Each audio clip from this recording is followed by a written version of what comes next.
Channel. आज हम पढ़ने वाले हैं oxo acids of halogen.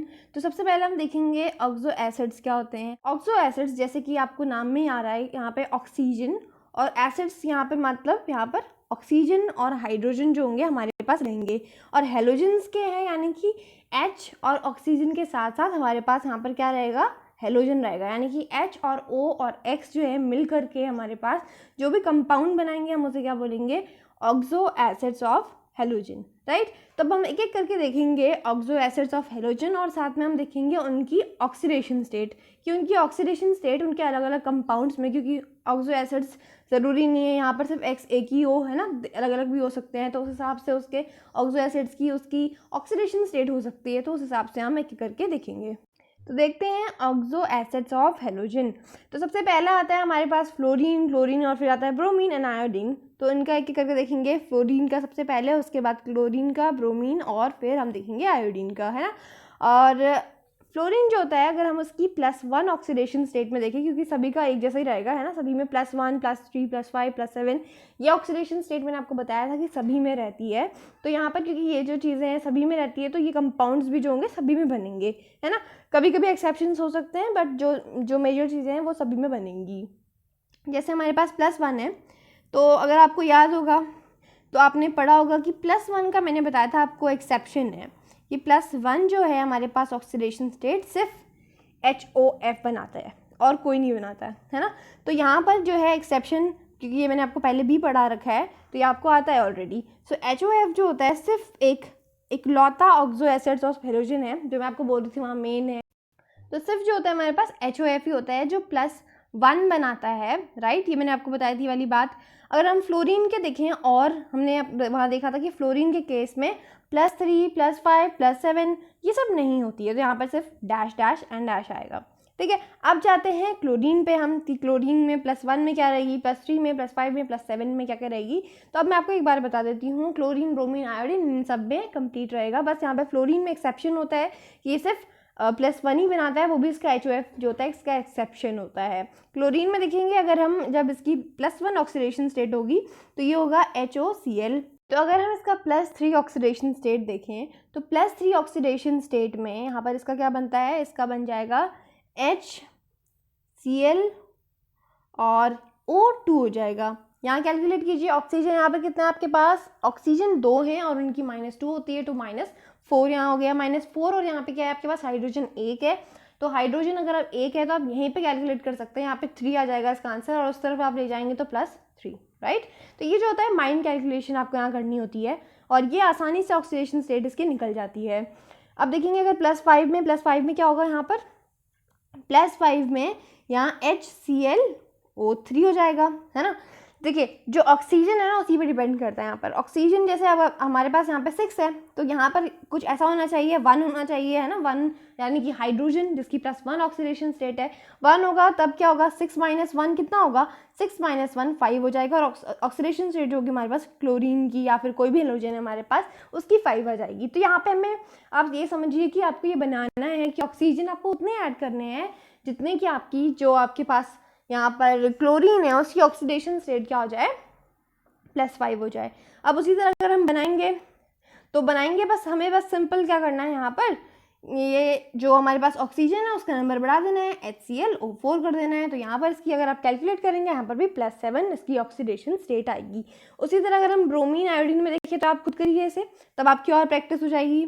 Br के केस में HOBr हो जाएगा, और उसके बाद अगर आप देखेंगे +3 में, सो +3 में यहाँ पर हो जाएगी HBrO2, है ना। बिल्कुल वही ट्रेंड चल रहा है, कोई ज़्यादा आपको कैलकुलेशन करने की ज़रूरत ही नहीं है। बस अब आपको यहाँ पे हेलोजन यहाँ पे पुट करना है और एक ऑक्सीजन, फिर 2 ऑक्सीजन, फिर 3 ऑक्सीजन और फिर 4 ऑक्सीजन यहाँ पे कर देना है, और बाकी चीज़ें अपने आप ही बैलेंस हो जाएंगी, ठीक है। तो यही चीज़ें आप बस यहाँ पे लिख लीजिए, इसे फटाफट से खुद करिए तब आपको ज़्यादा समझ में आएगा। और ये वाला जो है इस तरह से आसानी से ऑक्सो एसिड्स ऑफ हेलोजन में हो जाएगा, HiO3 और यहाँ पर हो जाएगा आपके पास HiO4। अब हम चलेंगे आगे।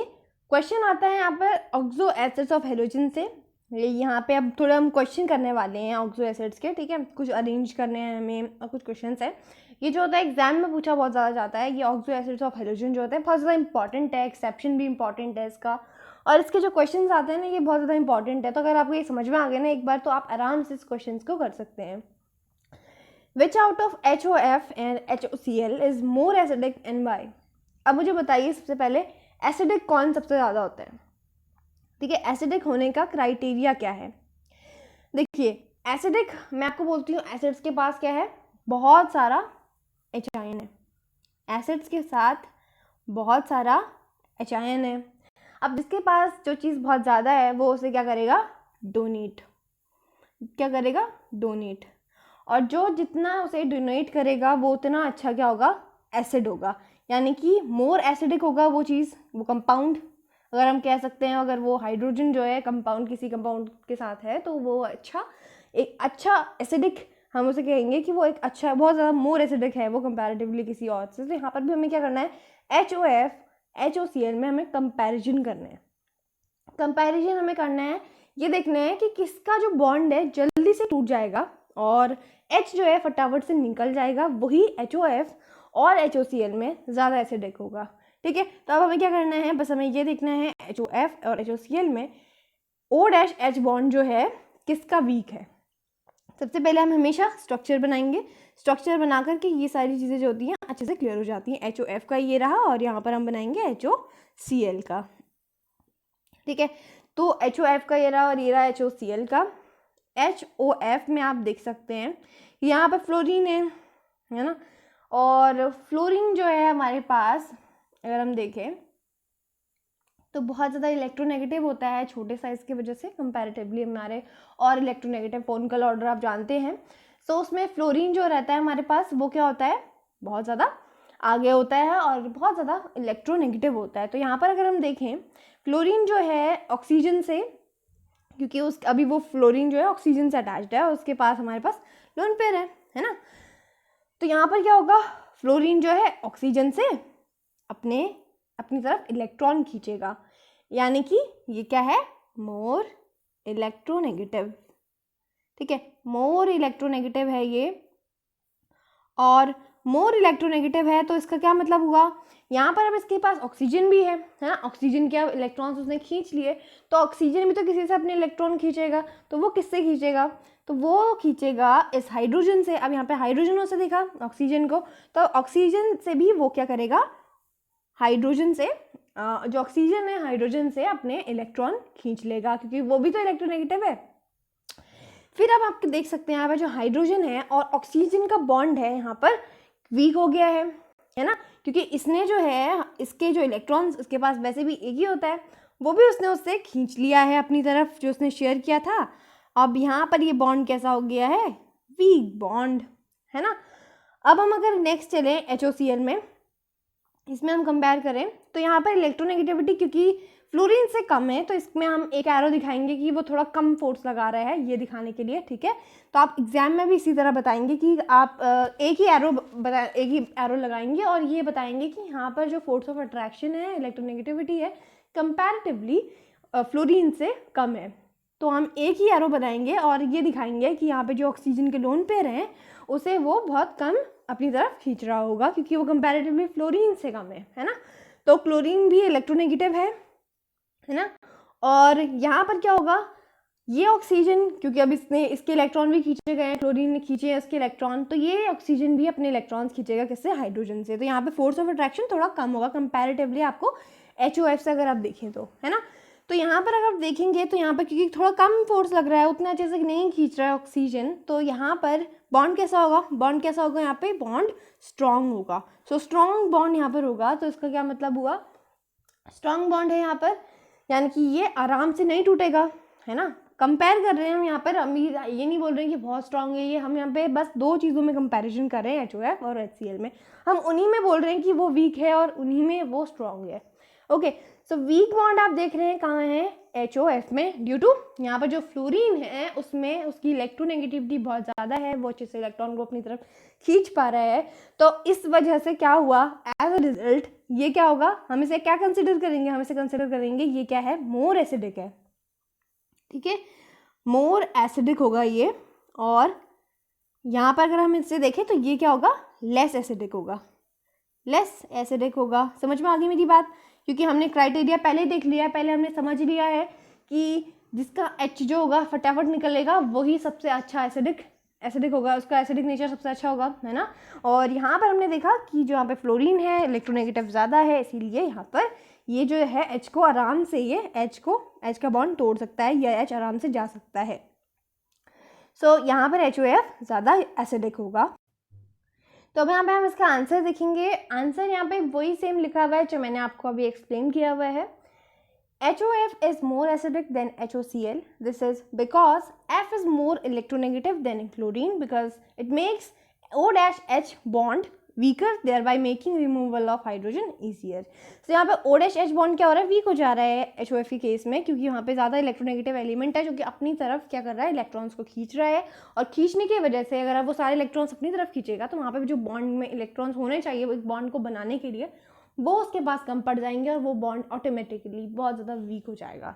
तो हमारे पास एक और क्वेश्चन आता है इसी कैटेगरी का, arrange the following in decreasing order of acidic nature. तो यहाँ पर अगर हमें इसका डिक्रीजिंग ऑर्डर देखना है एसिडिक नेचर का, तो यहाँ पर आपको दिखाई दे रहा होगा HClO, HClO2, HClO3, HClO4। तो यहाँ पर फ़र्क क्या है, अगर हम देखें यहाँ पे, क्योंकि बात तो हम यहाँ पे हाइड्रोजन की कर रहे हैं घूम फिर के, तो यहाँ पे फ़र्क यहाँ पे आपको दिखाई दे रहा होगा, दो फ़र्क हैं।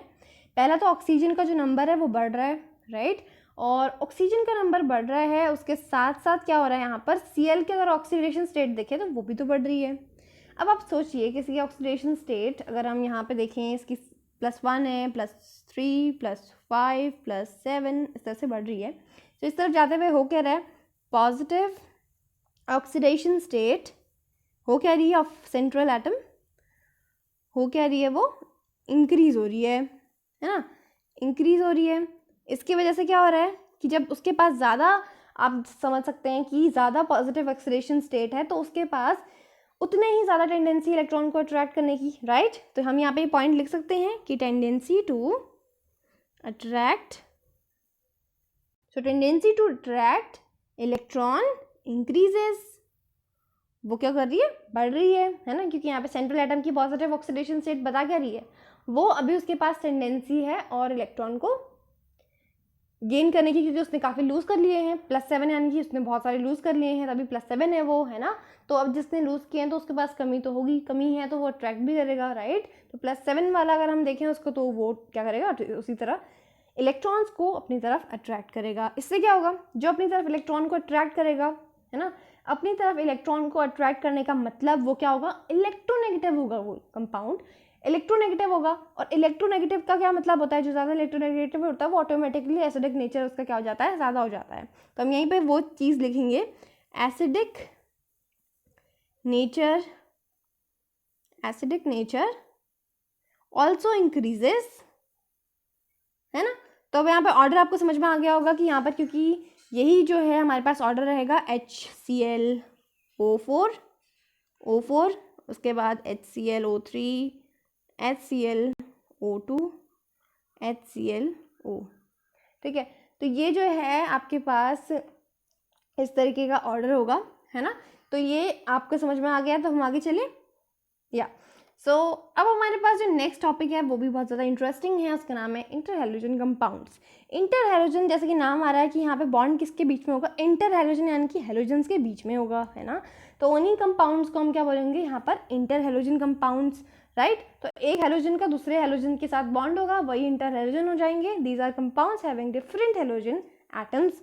अब ये बात आपको तब समझ में आएगी अच्छे से जब मैं आपको बोलूँगी कि जब हम इसके एग्जाम्पल हम डिस्कस करेंगे, है ना। तो जैसे अगर हमने बॉन्ड बना लिया Cl का F के साथ बना लिया, और या फिर आप कह सकते हैं कि आपने बॉन्ड बना लिया है BrCl3 का, है ना, और बहुत से होते हैं BrF5, IF7 और बहुत सारे हो सकते हैं। अगर आप खुद भी बना ले तो वो बहुत सारे बन सकते हैं, क्योंकि आप जानते हैं कि हमारे पास क्लोरीन जो हमारे पास ऑक्सीडेशन स्टेट दिखाते हैं हैलोजेंस, वो +1 से लेकर के +7 तक बनाते हैं। तो आप कोई भी बना लीजिए, है ना। बस यहाँ पर आप थोड़ा ध्यान रखना कि जब आप हाँ, यहाँ पे आपको वैसे ठीक है, यहाँ पर आप कोई भी इंटर हैलोजन बना सकते हैं +1 से +7 तक आप, क्योंकि आप जानते हैं इनकी ऑक्सीडेशन स्टेट है, तो आप आराम से बना सकते हैं। तो यहाँ पे IF7 तक बन गया, है ना, कोई भी हो सकता है, कोई फ़र्क नहीं पड़ता। ओके, तो अब हम चलेंगे आगे। इसका एक क्वेश्चन आता है ना। क्वेश्चन है why inter halogen compounds are more reactive than halogens. Okay, तो यहाँ पर रिएक्टिव वर्ड आया है। रिएक्टिव यानी कि जल्दी से वो अपने बॉन्ड तोड़ के दूसरे के साथ रिएक्ट करने लग जाते होंगे, वही इसका मतलब होता है रिएक्टिव का। सो वो हेलोजन से ज़्यादा रिएक्टिव होते हैं, ऐसा क्यों? इंटर हेलोजन, है ना, ऐसा क्यों बोल रहा है, ऐसा क्यों हो रहा है? तो इसके लिए हम सिंपली एक डायग्राम समझेंगे जिससे आपको ये समझ में आ जाएगा कि ऐसा क्यों हो रहा है। जैसे एग्जाम्पल हमने लिया है सिंपल सा एक हेलोजन ले लेते हैं और एक हम लेंगे एक सिंपल सा इंटर हेलोजन, जैसे कि ये ClF का ले लेते हैं, है ना। ये ClF है और यहाँ पे ClCl है। तो ये तो हेलोजन है और ये ClF क्या है? इंटर हेलोजन है, राइट। तो अगर आप यहाँ पे देखेंगे हेलोजन में और ClF में डिफरेंस क्या होगा? हेलोजेंस हमेशा अपने जैसे इंसान के साथ, यानी कि अपने जैसे हम एटम के साथ ही बॉन्ड बना रहे हैं, है ना। और यहाँ पे Cl और F क्या है? अलग अलग इलेक्ट्रोनेगेटिविटी वाले के साथ बना रहा है। अगर हम यहाँ इसके केस में देखेंगे तो यहाँ पर जो F है ना, F जो होगा मोर इलेक्ट्रोनेगेटिव है ना, ज़्यादा इलेक्ट्रोनेगेटिव है। और ज़्यादा इलेक्ट्रोनेगेटिव होने की वजह से यहाँ पर क्या होगा? इनका बॉन्ड वीक होगा क्योंकि ये इलेक्ट्रॉन अपनी तरफ खींच लेगा। Weak bond, right, weak bond होगा। और इसका वीक बॉन्ड होने की वजह से क्या होगा? ये उतना ज़्यादा रिएक्टिव होगा, है ना। तो मैंने वही बोला था आपको कि अगर जिसका बॉन्ड जल्दी से टूट जाए और वो दूसरे से रिएक्ट कर जाए तो वही क्या होगा? ज़्यादा रिएक्टिव होगा। तो ये ज़्यादा रिएक्टिव होगा। ओके, अब वही हेलोजन की तरफ आई। हेलोजन में कोई ज़्यादा है? आपको दिखाई दे रहा है कि कोई एक से बढ़कर एक है? वो तो एक जैसे ही है ना। तो अगर हम ये बात देखें तो यहाँ पर बॉन्ड कैसा होगा इसका? क्योंकि दोनों की इलेक्ट्रोनेगेटिविटी सेम है, सेम, अगर जो दोनों के दोनों सेम फोर्स लगा रहे हैं एक दूसरे पर, तो वहाँ पर वो बॉन्ड क्या बन जाता है? उसे हम बोलते हैं स्ट्रॉन्ग बॉन्ड। तो यहाँ पर स्ट्रॉन्ग बॉन्ड है, राइट, स्ट्रॉन्ग बॉन्ड है। और जब बॉन्ड स्ट्रॉन्ग होगा तो वो रिएक्टिव कैसा होगा? लेस रिएक्टिव होगा, ठीक है। सो लेस रिएक्टिव यहाँ पे हम लिखेंगे लेस रिएक्टिव। ओके, तो वो लेस रिएक्टिव हो जाएगा ऑटोमेटिकली। तो यही रीज़न था यहाँ पर जो इंटर हेलोजन होते हैं ना, क्योंकि अपने से ज़्यादा या अपने से कम के साथ ही बॉन्ड बनाएंगे, है ना, क्योंकि वो एक साथ के साथ नहीं बना सकते। इंटर हेलोजन में मतलब ही है कि वो अलग अलग, जो हमारे पास हेलोजन्स है वो अपने अलग अलग मिल करके बॉन्ड बनाते हैं। बट यहाँ पर क्या है? क्योंकि हेलोजन्स जो है अपने जैसे के साथ ही बनाते हैं तो उनका बॉन्ड स्ट्रॉन्ग है। यही रीज़न यहाँ पे लिखा हुआ है हमने। This is because in inter-halogen compounds there is a electronegativity difference between different halogens due to which their bonds become weaker than halogens। तो डिफरेंस है उनकी इलेक्ट्रोनेगेटिविटी के बीच में, जो कि यहाँ पे क्लोरीन अगर हम देखें हेलोजेंस के बीच में वो नहीं है वहाँ पर, राइट। अब हम देखेंगे बहुत ज़्यादा इंटरेस्टिंग टॉपिक है, draw shapes and hybridization of the following. Following क्या है वो मैं आपको बताऊँगी, है ना। वो तो वही हैं जो हमने पढ़ने हैं और जो एग्ज़ाम में आएंगे, है ना। और इन सब के आपको आने चाहिए, ठीक है, इनके हाइब्रिडाइजेशन आने चाहिए। ऐसे एग्जाम में पूछे जाते हैं तो आपको एज इट इज आने चाहिए। ये भी सब क्या है? इंटर हेलोजन है ना। ये इंटर हेलोजन के ही आते हैं ज़्यादातर। इनके आप बनाइए, शेप्स बना कर दिखाइए, हाइब्रिडाइजेशन दिखाइए। तो स्टार्ट करते हैं इसे। सबसे पहला हम लेंगे ClF3 का, है ना। ClF3 का मैं जैसे आपको हमेशा बताती हूँ शेप एंड हाइब्रिडाइजेशन को किस तरह से बनाना है, वैसे ही आप सीखिएगा, ठीक है। सबसे पहले जैसे ClF3 है तो ClF3 में हम क्या करेंगे? सबसे पहले उसका जो आप जानते हैं कि उसका जैसा भी केमिकल फार्मूला है उसको हम लिख लेते हैं, है ना। उसका फार्मूला जो होता है उसको लिख लेते हैं। तो यहाँ पे ClF3 है, हम जानते हैं यहाँ पे Cl जो होगा सेंट्रल एटम होगा। सेंट्रल एटम में आपके पास कितने इलेक्ट्रॉन्स होते हैं? सेंट्रल एटम में आपके पास 7 हैं। 7 में से 3 जो हैं आपके इस फ्लोरीन ने ले लिए हैं। अब बचे कितने? अब आपके पास बचे 4। तो ये 4 क्या होंगे? ये 4 होंगे लोन पेयर। तो यहाँ पे आपको बात समझ में आ गई, बॉन्ड कितने हैं, लोन पेयर कितने हैं। लोन पेयर यहाँ पर हो गए 2, क्योंकि 4 इलेक्ट्रॉन है और पेयर जो होता है 2 से बनता है, राइट। तो 4 हो गया, यानी कि 2 यहाँ पर इलेक्ट्रॉन जो हो गए आपके पास 4 हुए, बट लोन पेयर जो है आपके पास 2 हुए, राइट। तो AB3 L हो जाएगा 2। तो बॉन्ड जो यहाँ पे 3 है, जो F के साथ बॉन्ड बना रहा है वो 3 है बॉन्ड पेयर्स, और लोन पेयर्स जो है आपके पास 2 हैं। तो इसका स्ट्रक्चर बनाना तो और भी ईजी हो गया, है ना। तो स्ट्रक्चर बनाते हैं इसका फटाफट। स्ट्रक्चर किसके लिए बनेगा? 3 के लिए कि 2 के लिए? तो ये बनता है 5 के लिए, है ना। तो 5 के लिए हम स्ट्रक्चर बनाएंगे। यहाँ पे जो भी 5 के लिए स्ट्रक्चर रहता है इसी तरह से हम बनाते हैं, है ना। ये रहा 5 के लिए स्ट्रक्चर। बीच में सेंट्रल एटम जहाँ पे क्लोरीन है और अराउंड में यहाँ पे इसके जो है फ्लोरीन है ना, ये रे फ्लोरीन, और बचे हुए जो है हमारे पास इसके लोन पेयर्स हैं। इस तरह से इसका आराम से स्ट्रक्चर बन गया है ना। और अगर हम इसके जो लोन पेयर्स है इसको आप हाइड कर लीजिए, दिख क्या रहा है आपको वो, अगर आप इसे टेढ़ा करेंगे तो यहाँ पे आपको दिखाई दे रहा है टी जैसा है वो, है ना। डिपेंड करता है आप स्ट्रक्चर उससे कैसा बना रहे हैं, अगर आप उल्टा बना रहे हैं उसे तो आपको टी दिखाई देगा। तो टी शेप इसे हम बोलते हैं, टी शेप है ना। इसके स्ट्रक्चर का नाम जो होगा टी शेप। और इसकी हाइब्रिडाइजेशन मैंने आपको बताया है कैसे देखना है आपको इसकी हाइब्रिडाइजेशन। यहाँ पर बस आपको क्या करना है, इसके लोन पेयर्स को गिनना है, इसके बॉन्ड पेयर्स को गिनना है और उसको एज ऑर्बिट्स sp3d sp और d इनमें फिट करते जाना है। तो जैसे आपके पास है spd है ना, यहाँ पे 5 है टोटल, है ना, 5 से बॉन्ड्स जो है लोन पेयर को मिला करके 5 हैं, राइट। अब इनको हम जानते हैं s में 1 आता है, p में 3 आते हैं और उसके बाद अब बचे कितने, 4 हो गए। अब d में बचा 1 तो d में आ जाएगा 1। तो ये हो गया अब sp3d। तो यहाँ पर ये तो ईजी था कि इसकी हाइब्रिडाइजेशन को हमने इस तरह से सभी में करते जाने हैं। नेक्स्ट अब हमारे पास आता है नेक्स्ट BrCl5। BrCl5 अब इसमें भी अगर हम बनाएंगे केमिकल फॉर्मूला क्या हो जाएगा इसका, AB5। लोन पेयर देख लीजिए, लोन पेयर क्योंकि 5 बॉन्ड बन गए हैं तो लोन पेयर एक ही बचेगा, है ना। तो ये बात तो आपको समझ में आ गई होगी, ये साथ में करते जाइए। अब इसका स्ट्रक्चर देखिए कितने के लिए बनेगा, यहाँ पे पूरे 5 है ना, लोन पेयर भी तो एक, तो 5 है और उसके बाद एक लोन पेयर 6, टोटल यहाँ पे 6 हो गए, राइट। तो 6 के लिए स्ट्रक्चर किस तरह बनाते हैं हम, इस तरह से, ये इस तरह से बनता है, एक ऊपर और एक नीचे, है ना। अबव द प्लेन और बिलो द प्लेन एक बॉन्ड रहता है। यहाँ पर जो होंगे आपके पास 5 तो क्या होंगे, क्लोरीन ही होंगे। कोई भी आप 5 ले लीजिए, जिन्हें आप क्लोरीन चुनना चाहते हैं वो आपकी मर्जी है। 5 इस तरह मैंने चुन लिए हैं, सेंट्रल एटम ब्रोमीन। और ये जो बचा हुआ है ये क्या है हमारे पास, लोन पेयर है। इस तरह से आराम से इसका शेप तो बन गया, शेप बन गया। इसका नाम बताइए, नाम अगर आप देखें तो यहाँ पे इसका नाम क्या होगा, पिरामिड जैसा ही है, स्क्वायर पिरामिडल, ये रहा स्क्वायर, है ना। और ये पिरामिड्स की तरह बनता है तो हम इसे क्या बोलते हैं, पिरामिडल बोलते हैं, square pyramidal, square pyramidal, right. और अगर हम देखें इसका हाइब्रिडाइजेशन तो S, P और D में अगर हम इसे फिट करें तो हम 6 के लिए 6 को फिट करेंगे तो यहाँ पे 3, एक ऑलरेडी S में है, 3 4 5 6 यानी कि 2 यहाँ पर। तो इसकी कॉन्फ़िगरेशन क्या हो जाएगी, sp3d2, राइट। तो अब हम नेक्स्ट देखने वाले हैं IF7। IF7 का बनाएंगे सबसे पहले।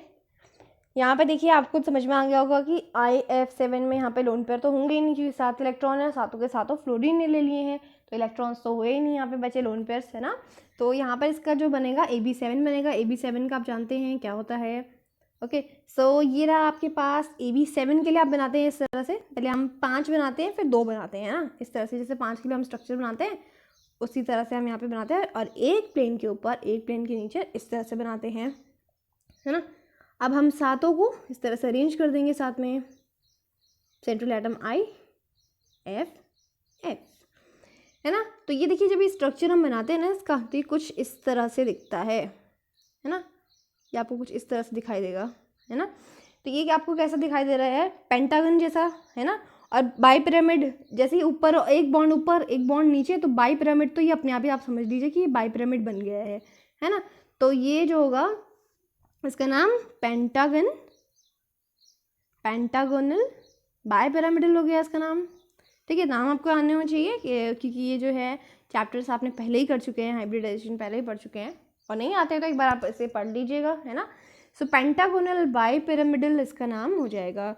अब इसकी हाइब्रिडाइजेशन देखिए, SP और 3 जो इसके में D है इसमें फिल करेंगे तो 7 को फिल करना है, एक यहाँ पे आ गया, D में P में यहाँ पे 3 है ना, 3 4 हो गए। अब आपके पास S और P को मिला के बचे कितने, 3, तो वो आ गया हमारे पास D में, तो ये sp3d3 इसका हाइब्रिडाइजेशन हो गया। नेक्स्ट अब हम देखेंगे, अब ऐसे के लिए देखेंगे अब केस, जो यहाँ पर क्या रहेगा आपके पास ICl2 नेगेटिव चार्ज भी रहेगा, है ना, चार्ज में भी आना चाहिए। नेगेटिव चार्ज का क्या मतलब होगा, नेगेटिव चार्ज का मतलब है इसने एक इलेक्ट्रॉन गेन किया है, एडिशन साइन, राइट। तो एक इलेक्ट्रॉन गेन किया किसने है, बेसिकली I ने किया होगा, है ना।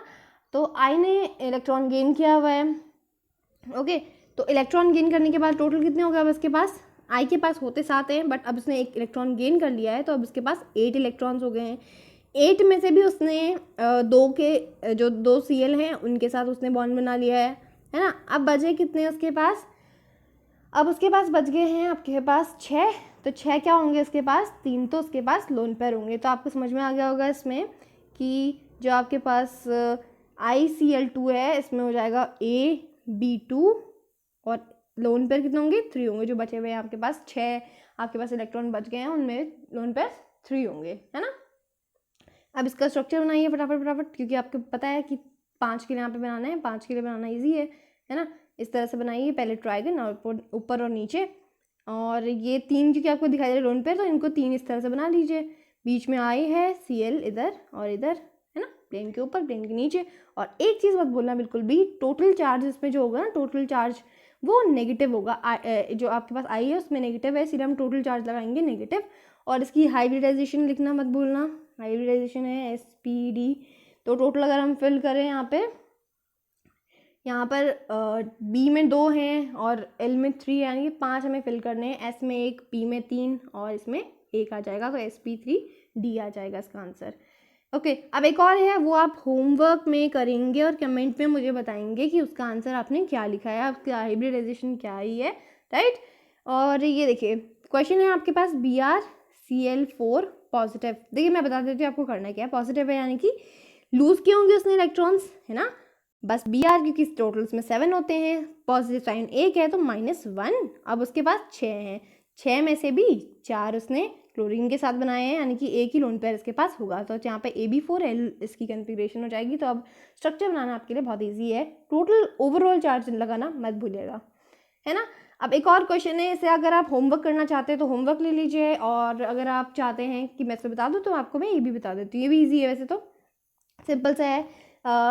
ICl2 पॉजिटिव, ICl2 पॉजिटिव है। यहाँ पे भी क्या होगा, I जो होगा उसने एक इलेक्ट्रॉन लूज किया हुआ है ना। तो जैसा साइन होगा बस उसका अपोजिट जाना है। प्लस है तो माइनस करना है, और माइनस है तो प्लस करना है ना, क्योंकि पॉजिटिव साइन आता ही कैसे है, लूज करने के बाद आता है। सो यहाँ पे 7 - 1 यानी कि टोटल इलेक्ट्रॉन्स 6 हैं। 6 में से भी क्या है, 2 ने तो आपके पास जो क्लोरीन है उन्होंने बॉन्ड बनाया, बचे 4, यानी कि लोन पेयर 2 है। तो यानी कि AB2L2 इसकी कॉन्फ़िगरेशन 4 के लिए हम बनाएंगे। तो 4 के लिए हम कैसे बनाते हैं, टेट्राहेड्रल। तो ये बना लिया हमने 4 के लिए। बीच में होगा I, 2 आप Cl कोई भी ले लीजिए, कोई फर्क नहीं पड़ता। बचे हुए 2 आपके लोन पेयर्स, और साइन ओवरऑल पॉजिटिव लगाना मत भूलना। शेप क्या हो गई, पेन शेप। और यहाँ पर अगर हम देखें इसकी हाइब्रिडाइजेशन, तो टेट्राहेड्रल है तो ऑब्वियसली इसका 4 हैं तो sp3 आएगी, है ना। तो ये सिंपल सा था, आज हमने इतना पढ़ा। अब मिलेंगे हम नेक्स्ट वीडियो में। नेक्स्ट वीडियो में हम स्टार्ट करने वाले हैं बहुत ज़्यादा इंटरेस्टिंग टॉपिक, यानी कि नोबल गैसेस। तो नोबल गैसेस के मेंबर्स कौन होते हैं, एटॉमिक फिजिकल प्रॉपर्टीज़, वो हम मिलेंगे नेक्स्ट वीडियो में और तभी पढ़ेंगे। Good bye, take care. If you found my video helpful, then please like the video and comment if you have any doubts regarding the topic, and do subscribe the channel if you really wanted to learn like this. So keep watching my videos and stay tuned